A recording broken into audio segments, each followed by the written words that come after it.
Hello and welcome, dear students. So now we are going to learn the Z transform properties.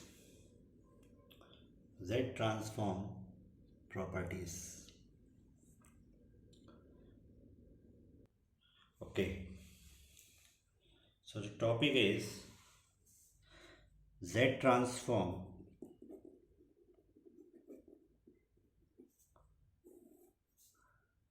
and its properties. Just like discrete time Fourier transform, Z transform also has its properties, and sooner or later we are going to learn how to find inverse Z transform. Inverse Z transform find out करने का भी method हम सीखेंगे.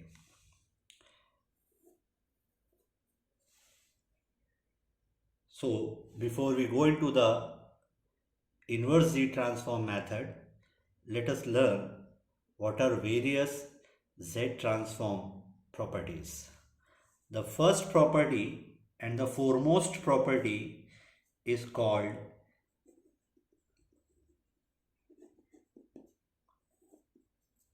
linearity. And this is one of the property which is the most common amongst all family or the all members of transform family. May it be Laplace transform, may it be continuous time Fourier transform, may it be any other kind of transform, it is always there. So what does linearity imply in transformation theorems? It's very simple. Say x1 hand is a signal whose Z transform is known to be x1z with a region of convergence Rx1.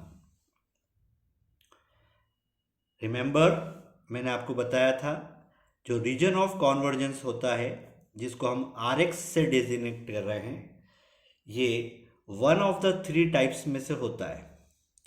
Either outside the outermost pole mod of z greater than something like a, or inside the innermost pole mod of z less than b is some real number, or it can be in between two consecutive poles, so it can be greater than a and less than b of the sort. So you will learn very soon that these three are the possibilities with region of convergence any day. किसी भी दिन सिर्फ ये तीन possibility होती है reason of convergence के exist करने की. इसके अलावा कोई पॉसिबिलिटी नहीं है. मैंने आपको अपने पिछले लेक्चर में कहा था कि आप रीजन ऑफ कॉन्वर्जेंस की जो 8 प्रॉपर्टीज आपकी बुक में दी है आप उसको स्टडी करेंगे, एंड होपफुली आप लोगों ने उसको स्टडी भी किया होगा. Okay.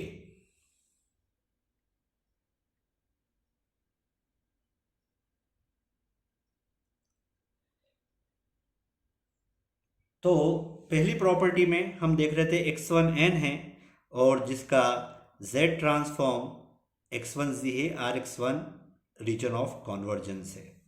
Similarly x2 of n another signal है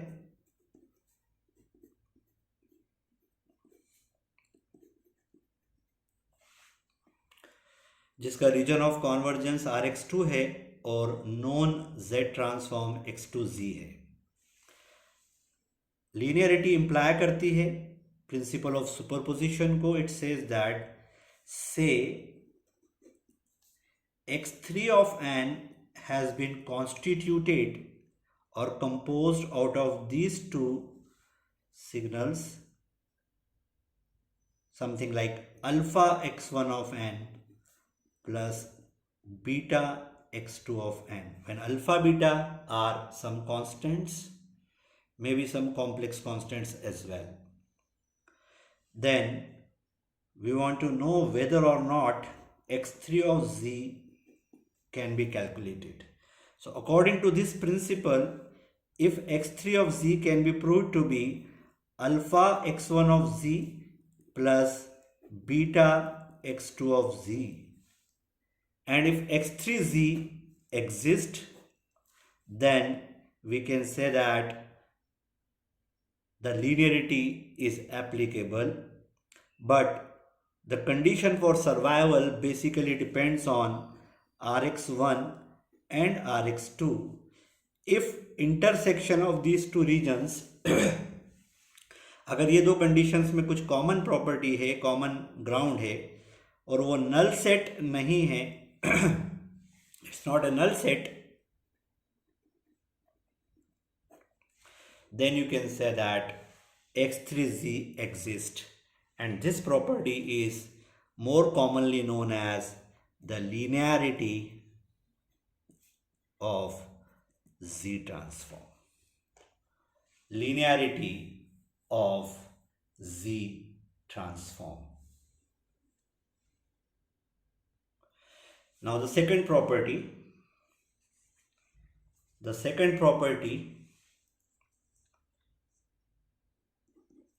is also very important, and this is called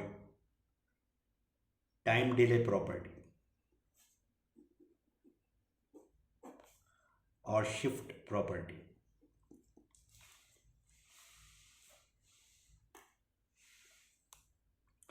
Now it says that let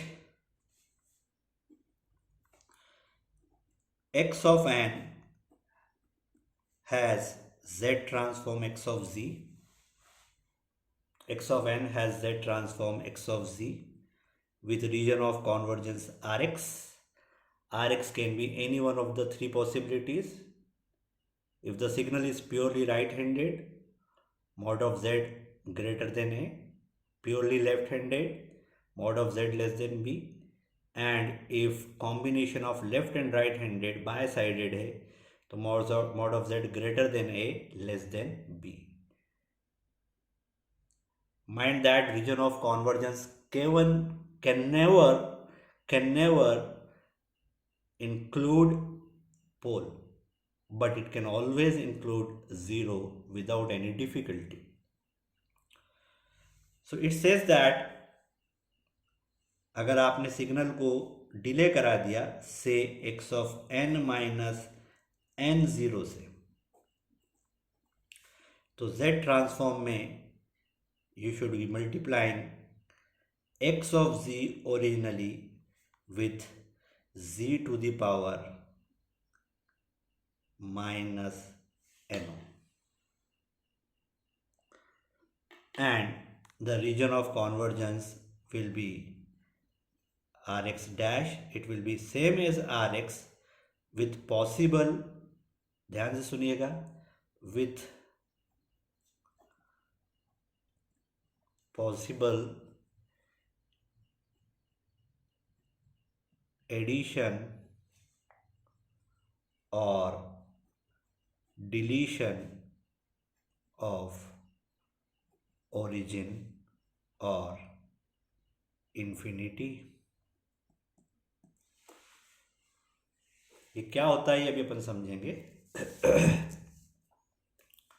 With possible addition or deletion of origin or infinity. इस property को prove करना बहुत आसान है, not too difficult.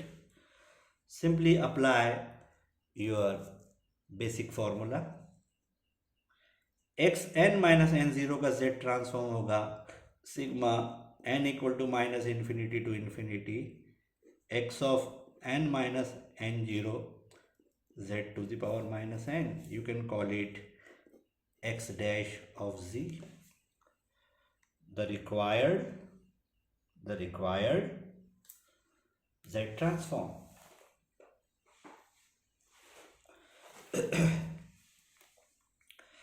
Simple है, simple mathematics. Let n minus n0 be m. so that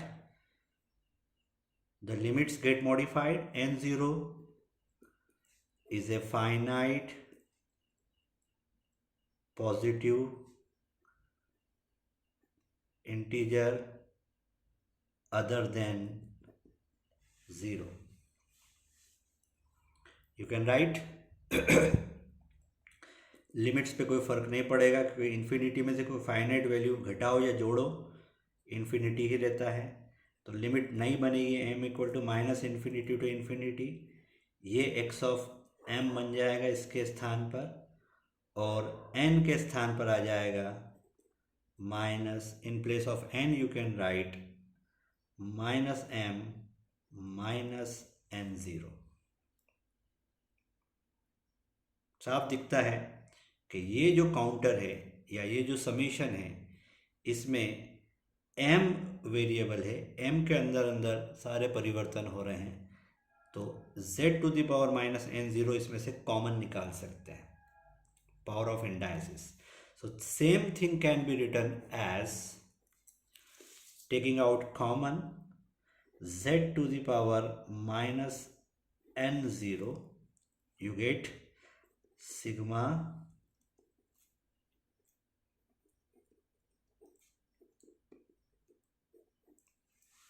like this. Look into the bracket. The bracket is again our module or the formula for Z transform. Don't be confused with m. M लिखें या n लिखें, they are all dummy variables. Look at the role m is playing. The role m plays is same as n.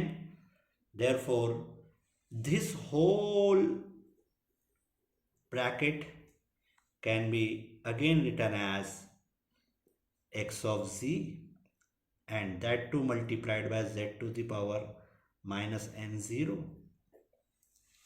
Hence proved that if you delay any signal whose z transform was known by some amount, then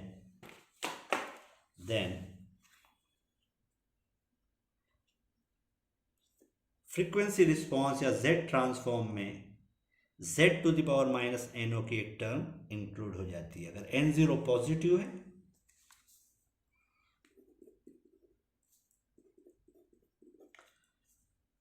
जैसा कि हम देख रहे हैं, it's a time delay. अगर n0 positive है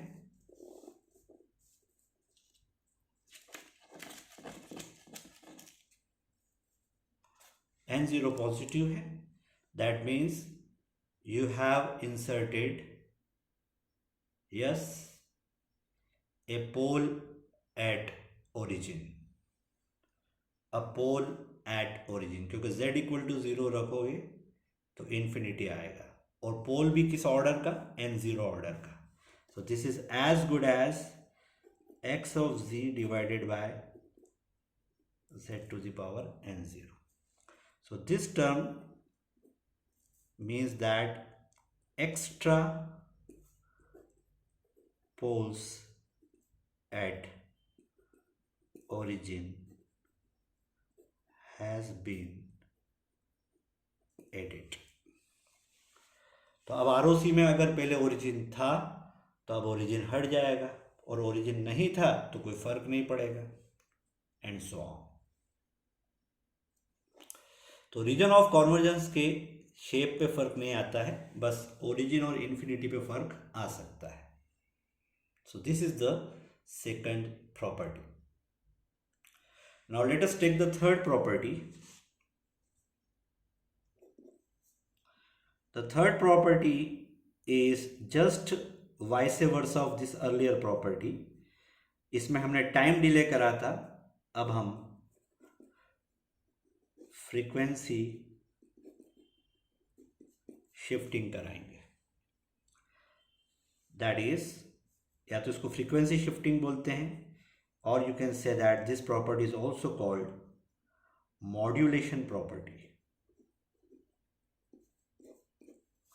modulation property, remember telecommunication engineering में आप पढ़ते हैं कि जब किसी सिग्नल को मॉड्यूलेट किया जाता है, then the original signal has been multiplied in time domain by some carrier signal which is situated at high frequency. This quality or this operation is called modulation. जब आप मॉड्यूलेशन करते हैं तो पूरा का पूरा आपकी जो बैंडविड्थ है या सिग्नल की बैंडविड्थ है वो शिफ्ट हो जाती है कैरियर की बेस वैल्यू के ऊपर, बेस फ्रीक्वेंसी के ऊपर. सो किलोहर्ट्ज का सिग्नल मेगाहर्ट्ज में ट्रांसफ़र या शिफ्ट करा लिया जाता है. तो एक्चुअली प्रॉपर्टी है क्या? तो ये सिंपल है कि सपोज x ऑफ n का z transform x of z है, रीजन ऑफ कॉन्वर्जेंस Rx है. तो अगर x ऑफ n को somebody multiplies by z0 to the power n x of n, then what shall happen in frequency domain? तो frequency domain में क्या क्रियाकलाप होगा, ये हमारा विषय है. What shall happen in frequency domain? Okay, so z0 to the power n x of n, then what shall happen in the spectrum or the frequency domain, and more interestingly what will happen to the region of convergence. This is the issue. चलिए, ये z0 to the power n is complex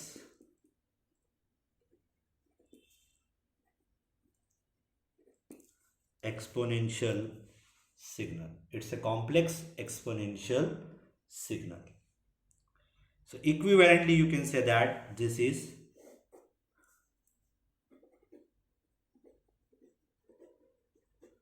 modulating signal.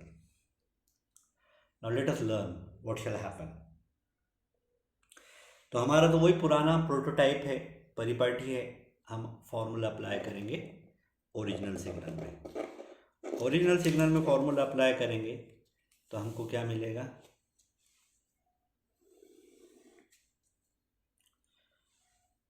Late x dash of z equal to sigma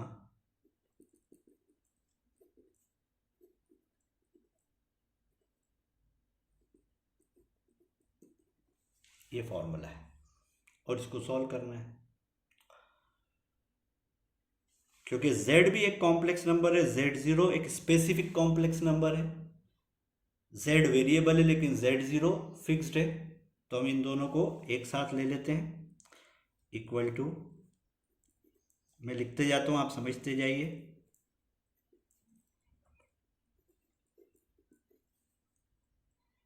z और z0 का एक single group बना दिया और उसको लिख दिया z by z0 to the power minus n.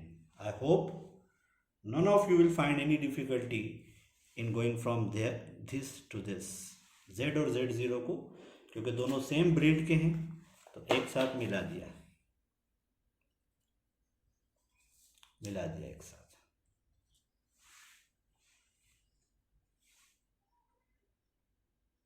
Okay, now you can see that, थोड़ा सोचिएगा, let z by z0 is some new complex variable. आप इसको z डैश वेरिएबल मान लें तो ये फॉर्मूला कुछ ऐसा लिखा हुआ दिखेगा. x dash of z will now look like, ध्यान से देखना, sigma original signal x of n and z dash to the power minus n. अब थोड़ा इंटेलिजेंस का आप सबूत देंगे. इस फॉर्मूले को गौर से देखिए, ये z ट्रांसफॉर्म का ही फॉर्मूला है, x ऑफ n के z ट्रांसफॉर्म का फॉर्मूला है. बस फर्क इतना है, जो हम पहले z प्लेन में कर रहे थे अब वो z डैश प्लेन में कर रहे हैं. सो this is something like z dash transform of x of n. So you can write from here that x dash of z, that is z transform of what? z0 to the power n x of n is as good as x of z dash. That is, जो original x of z था उसमें जहां जहां z आता था वहां वहां उसको z डैश से रिप्लेस कर दें, जैसे आपके माइक्रोसॉफ्ट वर्ड में फाइंड एंड रिप्लेस होता है, इन दैट फैशन। तो आपका z0 to the power n से मल्टीप्लाई करने से ये मिल जाएगा, यानी आपका x डैश ऑफ z यानी इसका z transform will be as good as original वाले का z by z0 z transform. मैं इसको एक उदाहरण से समझाता हूँ कि इसमें रीजन ऑफ कॉन्वर्जेंस पे क्या फ़र्क पड़ेगा और पोल्स एंड ज़ीरोस पर क्या फ़र्क पड़ेगा, अगर आप सुनना चाहते हैं तो। देखिए, सपोज करिए ओरिजिनली x ऑफ z कुछ ऐसा था, something like z minus a upon z minus b z minus c, something like this. ऐसा लिखा हुआ था, ये सिंपल फॉर्म है इसलिए मैंने ऐसा लिखा। मैं चाहता था इसको z इनवर्स के फॉर्म में भी लिख सकता था, और इसकी region of convergence suppose mod of z greater than b और लेस देन c थी, सपोज करिए। तो ऑब्वियसली इसमें z इक्वल टू a पे एक ज़ीरो है, z इक्वल टू b पे और c पे पोल्स हैं, और रीजन ऑफ कॉन्वर्जेंस b और c के बीच में है। Of course we can always find x of n corresponding to this, so that remains an assignment to you कि इसका आप x ऑफ n निकालेंगे। बट एनीवे, जिस x ऑफ n का ये z ट्रांसफॉर्म है, अगर हमने उसको मॉड्यूलेट कर दिया, मतलब ये कि हमने उसको ऐसा लिख दिया, x ऑफ n को मल्टीप्लाई करा दिया suppose z0 to the power n से, तो हम जानते हैं जो ओरिजिनल x है उसका z बाय z0 हो जाएगा। तो ओरिजिनल x ऑफ z था z minus a,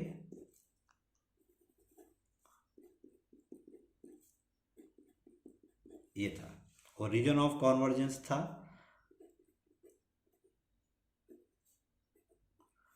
like this. तो जैसे ही आप ओरिजिनल सिग्नल को z0 to the power n से मॉड्यूलेट करेंगे, सडनली इसका z ट्रांसफॉर्म आपको मिलेगा, जिसको x डैश ऑफ z कहते हैं आप हिस्टोरिकली, वो हो जाएगा इसके जहाँ जहाँ z आता है वहाँ वहाँ z upon z0 minus a upon z upon z0। I hope you understood this. Region of convergence अभी देखते हैं, what shall happen to region of convergence.